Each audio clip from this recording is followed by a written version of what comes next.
Sometimes sometimes things just happen. I know y'all like, oh, we can't see you. Y'all know I'm dark as fuck, but I wanted to share this story. I was coming home from set. We got wrapped. We had been at the Drake Hotel for Empire, and we got wrapped like 4:30. The worst time of the day to get wrapped because it's rush hour.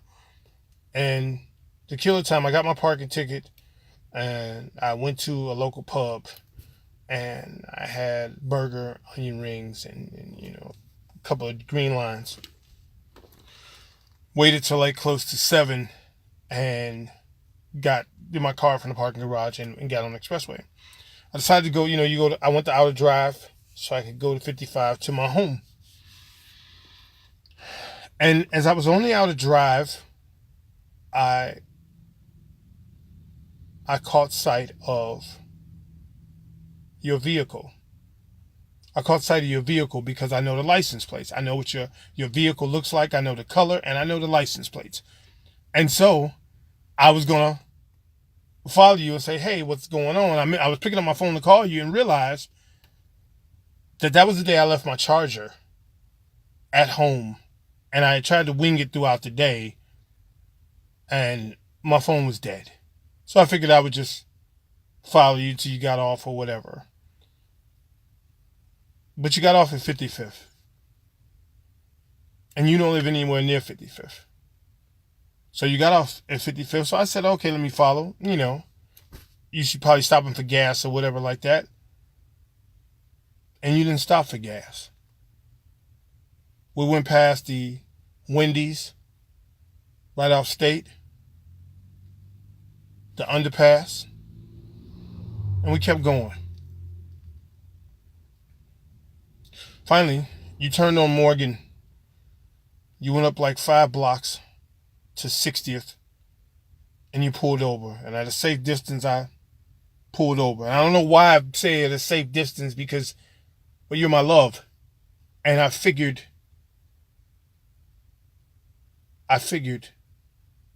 there was no reason to be clandestine and follow you. I should be able to let you know, but something was egging me and told me to stay at a close distance. So I did. And when you parked, I drove past and parked half a block down and watched in my rear view. You got out of your vehicle and a guy, tall. He came running out of a house. He immediately hugged and kissed you. And with horror, I watched in my rearview mirror. I even got out the car. And wiped my glasses off and everything to look and see. And I was gripped with this fear that wouldn't let me move. It was paralyzing and it wouldn't let me move. And so I kept watching until y'all went inside the house.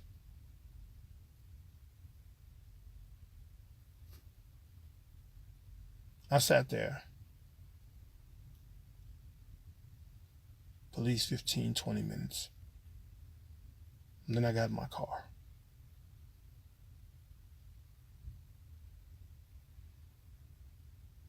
Had to be 3.5, maybe 4 hours later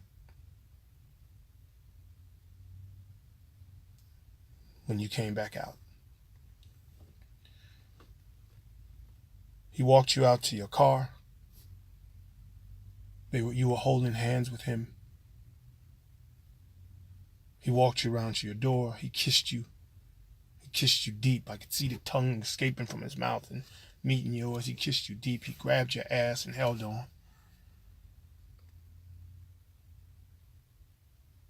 He opened up your door. You got inside.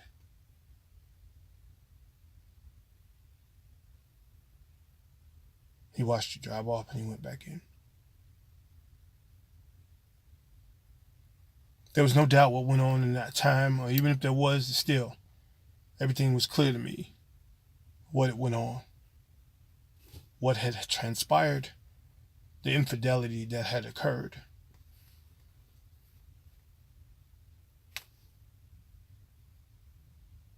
So I put myself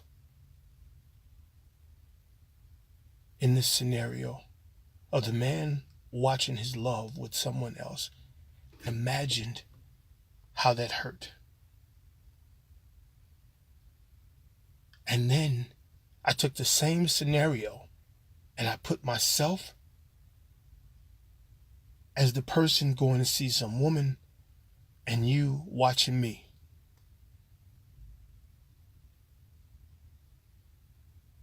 And I knew that that would hurt.